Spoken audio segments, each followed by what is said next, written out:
presence.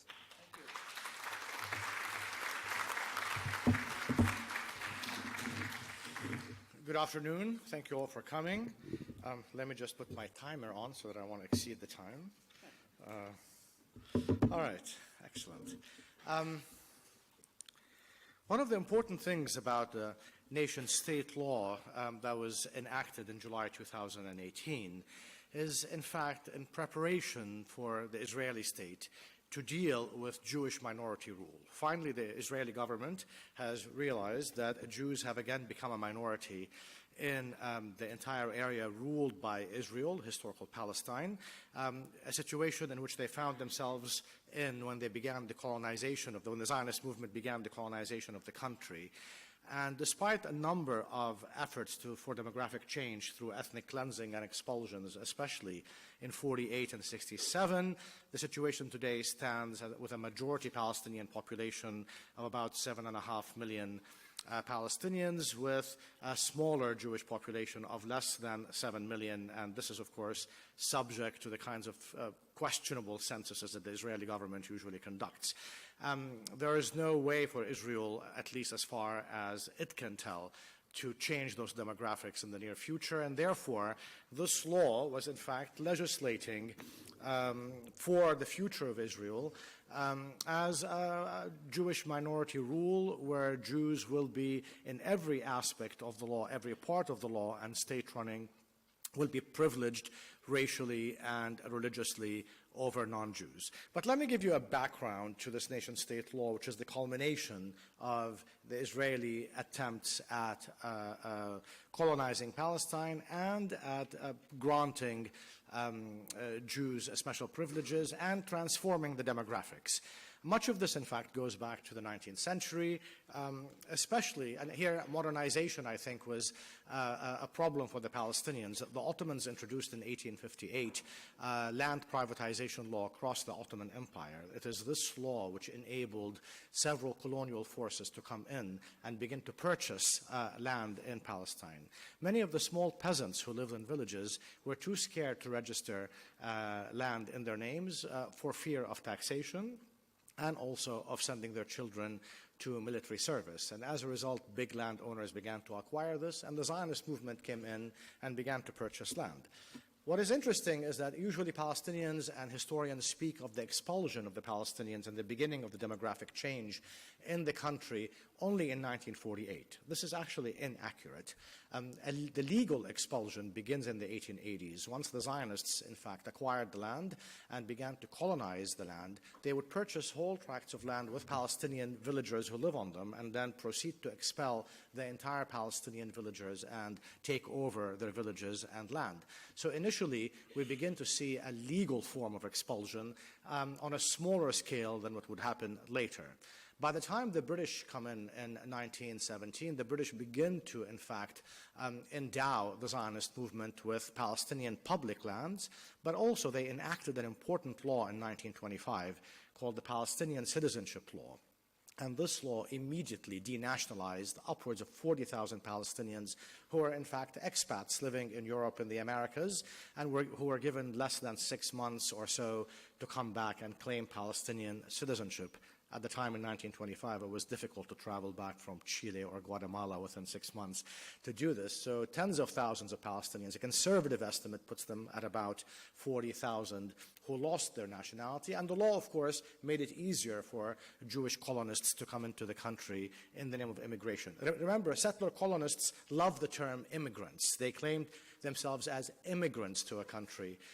This is what the European settlers of the Americas call themselves usually, or to Australia or to New Zealand or Canada, but also to Palestine. That's what happened historically.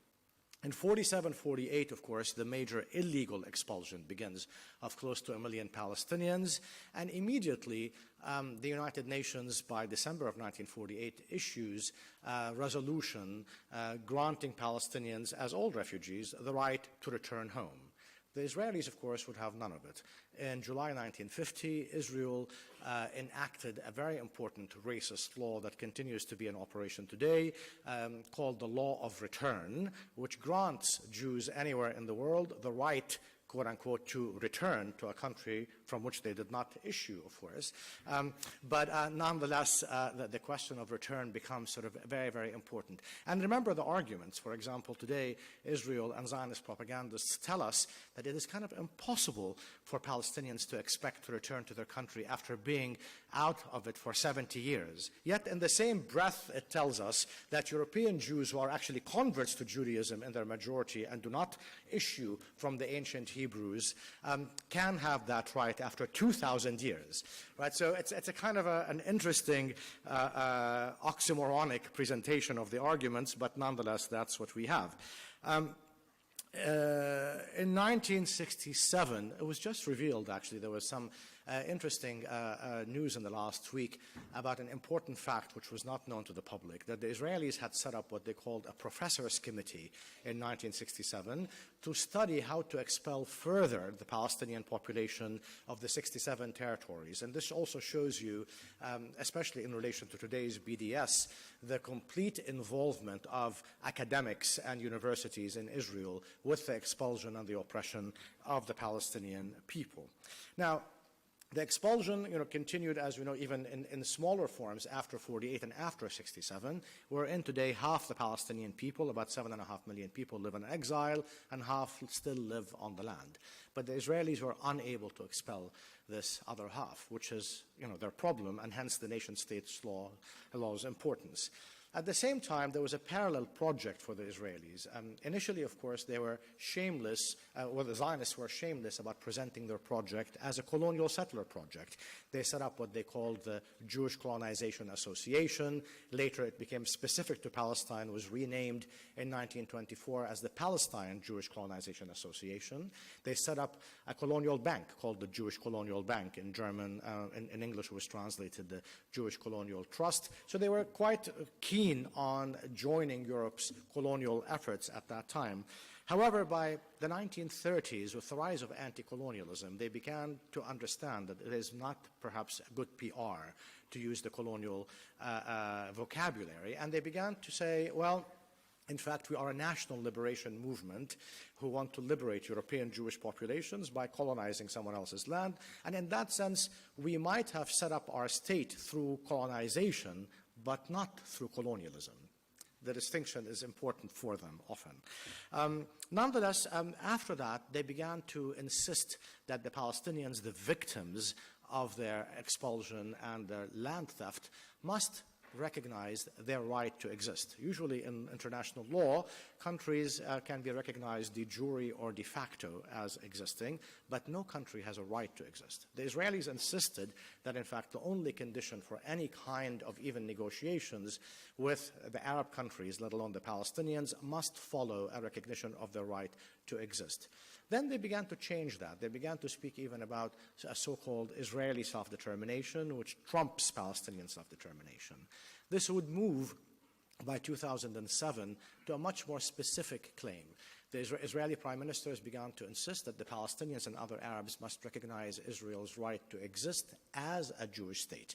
That is, to exist as a settler colony, but also one that has the right to privilege Jews over non-Jews by law. Israel has upwards of 65 such laws, in addition, of course, to its national symbols, its flag, its national anthem, its days of weekly holidays. All of that, of course, are exclusive to the Jewish population, who are about 78% of proper Israel and about 47-48% of the entire area ruled by Israel.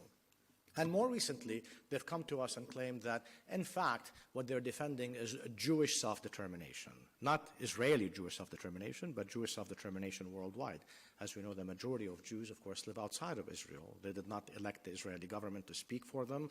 Many of them either support it, oppose it, or don't care about it, yet Israel speaks for them and claims to represent their self-determination rights. So, the point, of course, of Jewish self-determination and recognizing Israel as a Jewish state is precisely part of the acknowledgement and recognition by the Israeli government that today Israel realizes that it will always be a Jewish minority government, and therefore there has to be a legal basis. So whatever liberal democratic facade it had set up for itself in the last 70 years, after expelling the majority of the Palestinian population and establishing a Jewish colonial majority, that it is in fact liberal and democratic and rules by majority vote, now it realizes this facade has to be dropped, hence the necessity for legislating this law in July 2018 as a precursor, all right, as a precursor to Jewish minority rule, which is the only possible option for it